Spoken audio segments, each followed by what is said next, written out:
Letter రాసి ఎదురుదాడి చేసే పరిస్థితికి వచ్చావంటే ఎవడిచ్చాడు నీకు ఈ అధికారం? ఏమనుకుంటున్నారు మీరు?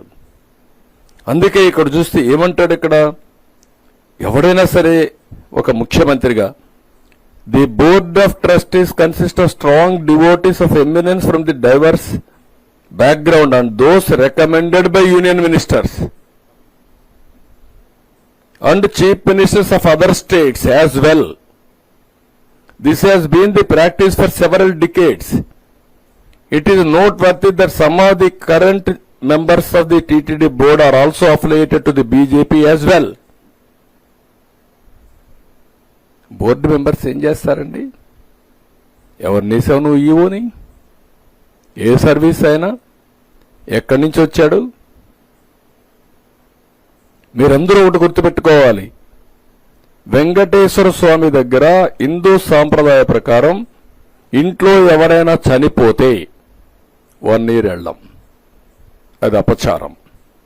మా తండ్రి చనిపోయాడు, నేను సీఎంగా ఉన్నా, వెళ్ళలేదు 1 year. నేను బ్రహ్మోత్సవానికి కూడా పోయినట్లేదు ఆ సంవత్సరం. దట్ ఈజ్ మై ఆచారం. కొడుకు చనిపోతే 12వ రోజు వస్తావా నువ్వు? అపవిత్రం కాదా? నీకు కాకపోవచ్చు, దేవునికి. అది ఒక ఆచారం.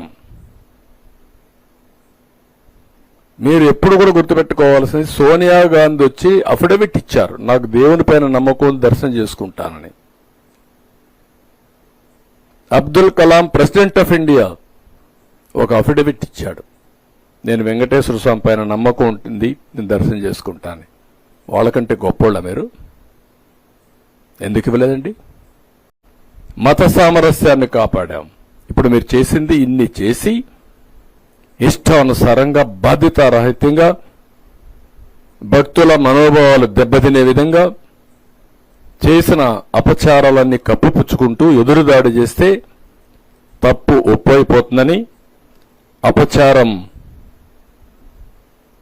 ప్రజలు మర్చిపోతారని, లేకుంటే వేరే వాళ్లపైన మీరేదో నెపం చేస్తే ఇవన్నీ జరిగిపోతాయనే పరిస్థితికి మీరు వచ్చారంటే ఎక్కడికి పోతున్నారని అడుగుతున్నా. ఏంటి మీ ధైర్యం? ఏమనుకుంటున్నారు మీరు? ఇంత అపచారం చేసిన తర్వాత కూడా ఇప్పటికి కూడా మీలో ఒక్క మాట రిపెంటెన్సీ రాలేదంటే మిమ్మల్ని ఏమనాలి? మిమ్మల్ని ఏ విధంగా ట్రీట్ చేయాలి? ప్రజలు ఏ భాషలో చెప్పాలి? ఇంకా ఏ విధంగా వాళ్ళు రియాక్ట్ కావాలి? ఇప్పటికే మనోభావాలన్నీ దెబ్బతిని ఒక్కొక్కరు ఎమోషన్లు కుంగిపోయే పరిస్థితికి వచ్చారు. నిన్న పవన్ కళ్యాణ్ గారు కూడా ఈరోజు ఏది జరిగిన అపచారానికి